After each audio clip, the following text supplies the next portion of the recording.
Hey galera, mais um vídeo aqui, quem fala com vocês é o Wiz e pessoal, no vídeo dessa semana vamos responder as perguntas de vocês, lembrando que para fazer a tua pergunta é na última publicação do Instagram, vai lá na última publicação e comenta para mim que eu vou responder você, não é no Stories e nem no Direct, é na última publicação, sendo ela foto ou vídeo. Então sem mais enrolação, já vamos para a primeira pergunta, que é de Paula Aluap 32 e ela é assim, ó: por que o EduTC de Orochimaru fez aparentar eles estarem um pouco mais vivos? Tipo, eles não tinham rachaduras, nem olhos pretos, já o EduTC que Kabuto fez era esquisito, rachado e tal. Bom, irmão, eu fiz um vídeo, tá aí no canal, canto direito superior da tela, beleza? Vai lá, clica no canto direito superior, vai ali no card que tu vai assistir um vídeo onde eu explico sobre isso. É um Wiz Responde, onde nele tem uma pergunta igual a essa aqui, que eu respondo tudo sobre isso, beleza? A próxima pergunta é do nosso amigo que tá sempre batendo ponto aqui nos vídeos, Rafael Hatman, e ele é assim, ó: Wiz, caso o Rin fosse revivida por Kabuto, que reviravolta teria na Quarta Guerra Ninja? E como ficaria Kakashi Obito? Bom, se ela fosse revivida na Quarta Guerra Ninja, isso destruiria a mentalidade de Kakashi, o Kakashi teria que se refazer tudo de novo, porque pensa assim, só o fato dele ver Obito, ele já ficou quebrado. Imagina se ele vê a Rin. Pro Obito também ficaria muito louco,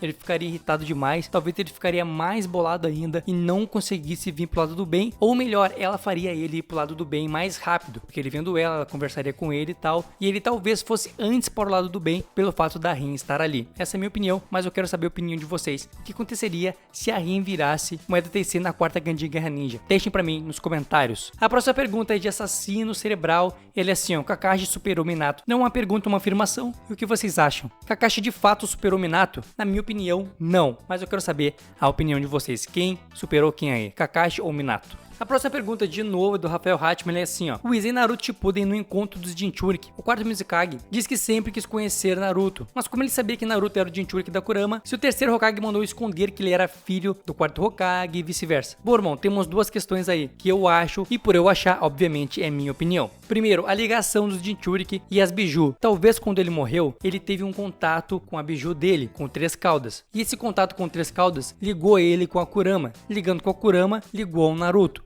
Pode ser que aconteceu isso, porque a gente sabe que os Jinchuriki e os Biju têm uma ligação ali e tudo mais. E também pelo fato dele descobrir isso mesmo. Onde Obito pode ter falado pra ele isso, porque Obito teve contato com o quarto Mizukage. E a gente não sabe qual a profundidade desse contato. Ele controlou o Mizukage e tal, mas possivelmente eles tiveram alguma conversa, alguma coisa do tipo antes. Ou tiveram um contato, onde acabou descobrindo que Naruto era o Jinchuriki e tal. E também por erro, né? Pode ter acontecido um erro, porque todo mundo queria conhecer Naruto, todo mundo era fã dele, todo mundo gostava dele. Depois no Shippuden e tal, isso começou a acontecer muito, e talvez eles tenham se perdido aí nas histórias, como eu sempre digo, Naruto tem muito furo, uma história muito grande, com muita lacuna aberta. Mas a minha opinião, eu vou levar a primeira como verdade, que a ligação entre os Jinchuriki e os Biju, tudo mais, fez com que ele conhecesse um pouco do Naruto e quisesse conhecer esse cara especial que conseguiu controlar a Kurama, beleza? Mas eu não quero ficar só na minha opinião, digam de vocês também. Esse quadro é pra gente conversar, então digam a opinião de vocês nos comentários sobre o que vocês acham, como o cara conheceu o Naruto, sendo que ele não conhecia ele.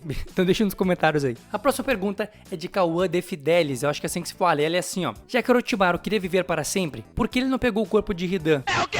Ou se ele se matasse e mandasse Kabuto reviver ele no EduTC, ele teria finalmente a vida infinita que ele desejava. Bom, irmão, são possibilidades bem remotas, nem que pra obra não fazem muito sentido. E apesar de tudo ser possível, a questão do EduTC, eu não vejo o EduTC vivendo pra sempre, é uma vida inferior, e Orochimaru nunca queria uma vida inferior. O EduTC nada mais é que um jutsu, ele não é uma vida nova. Ele é um jutsu que prende a alma da pessoa a um corpo, mas no momento que aquele jutsu for destruído ou desfeito, a vida acaba, então ele ficaria com uma subvida, ele ficaria mais fraco porque o EduTC deixa mais fraco e tudo mais. E na questão de Hidan, a imortalidade dele, pelo que a obra nos falou, vem de Jashin, então ele deveria adorar Jashin e ficar matando um monte de pessoa. E eu não vejo Orochimaru querendo ficar preso a alguém, sendo servo de alguém. O Orochimaru não tem essas características, seria uma imortalidade nula, porque tu deveria ficar servindo alguém para o resto da tua vida eterna, para sempre. Então não faz sentido Orochimaru pegar o corpo de Hidan e ficar servindo a Jashin, e também como é do TC, ele não ia querer ficar, porque é uma vida inferior, é uma subvida e mais fraca do que ele era quando ele estava vivo normal. A próxima pergunta,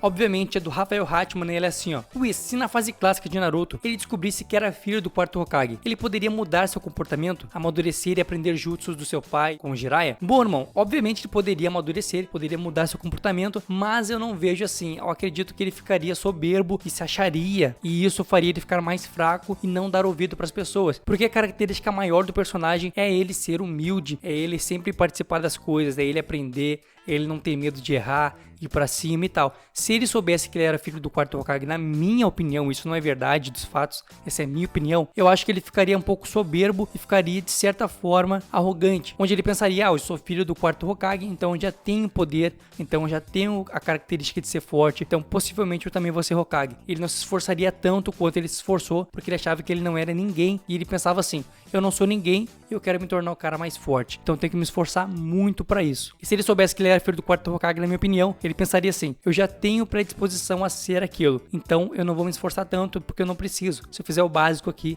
eu já vou me tornar Hokage, e isso não ia acontecer e ele não se tornaria Hokage, possivelmente morreria mais cedo. Essa é a minha opinião, mas aí o que vocês acham? Se Naruto soubesse que era filho do quarto Hokage quando ele era pequeno, isso mudaria o comportamento dele? Ele seria mais forte ou mais fraco? Ele amadureceria ou ficaria mais mimado? Deixem a opinião de vocês nos comentários. A próxima pergunta é de ADV Vinícius Gama, e ele é assim, Whis, as Bijus são imortais ou elas morrem também? Por exemplo, quando Sasuke lançou a Amaterasu no Hashibi, se ele não sacrificasse uma parte de sua cauda, ele morreria? Bom, irmão, o que a obra nos diz é que as Biju são imortais. Elas morrem, mas elas voltam depois de um tempo. E é o que a obra diz. Então, se elas morrerem quando tiverem com o Jinchuriki, ou o Jinchuriki morrer quando tiver com ela dentro, ela morre também, mas leva um tempão e ela volta à vida. É isso que a obra nos deu a entender, é o que falou na obra de fato. Então o que eu penso? Talvez ela morra, mas depois ela se recupere com o tempo, sendo pequena ou grande já. Essa é a minha opinião do que a obra nos deu a entender, beleza? Pessoal, eu tenho um conselho para vocês, que é sobre um curso de desenho muito interessante, onde você vai aprender a desenhar sem frescura, passo a passo, pessoal. Eu recomendo, como eu sempre falo para vocês, porque um curso de desenho online é a melhor forma hoje em dia de se aprender, pois você não vai precisar ir até o curso, vai ficar em casa e estudar a hora que você quiser. Então, pessoal, vai no primeiro link aqui da descrição e assiste ao vídeo explicando sobre como funciona esse curso, que é muito interessante, pessoal. Vai lá e clica e apoia o canal. Então, pessoal, fique com Deus e tenha uma boa semana. Feito gurizada, feito meus amigos, feito Harrys.